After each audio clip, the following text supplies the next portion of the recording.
जय हरी विठ्ठल. नमस्कार. चला रमूया पाककलेमध्ये. मी सुषमा पाटील तुमचे खूप खूप स्वागत करते.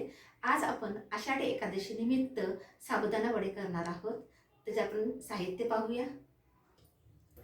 आपण पहिलं खोबऱ्याची चटणी करणार आहोत. त्यासाठी लागणारे साहित्य पाहूया. हे दही घेतलेले अर्धी वाटी, हे ओल्या खोबऱ्याचे काप आहेत, हे कच्चे शेंगदाणे आहेत, 2 हिरव्या मिरच्या आणि मीठ घालणार आहोत. हे सर्व चटणीचे साहित्य आहे. त्याचबरोबर साबुदाणा वडे करणार आहोत. त्यासाठी हा 2 वाटी साबुदाणा घेतला होता, तो स्वच्छ धुवून रात्री भिजत घातला. त्यामध्ये 2 चमचे दूध घातले कारण ते नरम होण्यासाठी. हे बघा, साबुदाणा छानपैकी भिजला गेलेला आहे आणि फुगलेला पण आहे. मग हे साबुदाणा 2 वाटी, त्यामध्ये थोडं चवीनुसार मीठ, हिरव्या मिरच्या, हे भाजलेले शेंगदाण्याचे जाडसर कूट आहे आणि उकडलेले हे 3 बटाटे आहेत अर्धे, आणि तळण्यासाठी आपण साजूक तूप घेत आहोत. मिक्सरच्या भांड्यामध्ये आपण हे ओलं खोबरं घालत आहोत, कच्चे शेंगदाणे,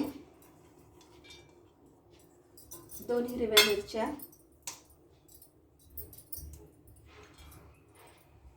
चवीनुसार मीठ घालणार आहोत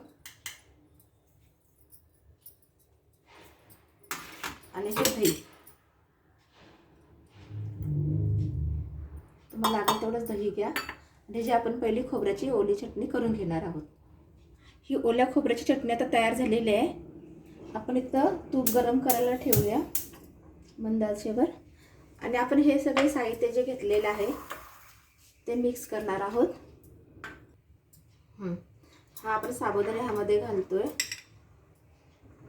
थोडं थोडं घेऊया, आपण लागेल तसं आपण त्यामध्ये घालणार आहोत. त्यामध्ये आपण चवीनुसार मीठ घालतोय.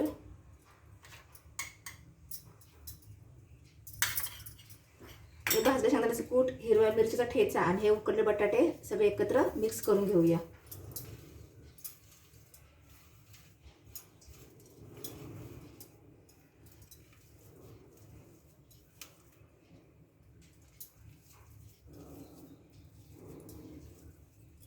हे सगळं मिक्स करून झालेलं आहे. आता आपण जे वडे बनवणार आहोत त्याच्या आधी आपण आपल्या तळ हाताला पाणी लावून घेऊया, जेणेकरून वडे चिटकणार नाहीत कढईमध्ये.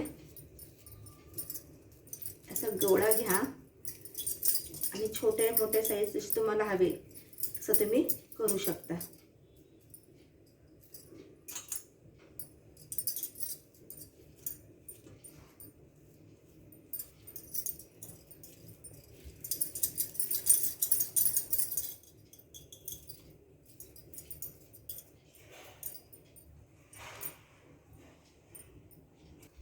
आता हे तूप गरम झालेले आहे. आपण एक एक करून वडा हा कढईत सोडूया.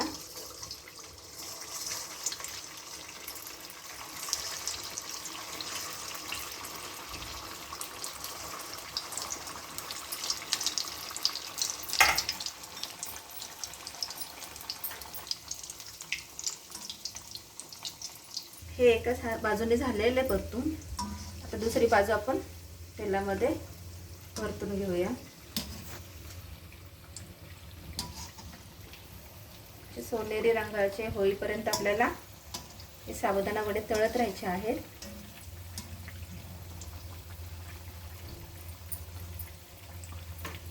आता हे वडे तळून झालेले तर आपण काढून घेऊया.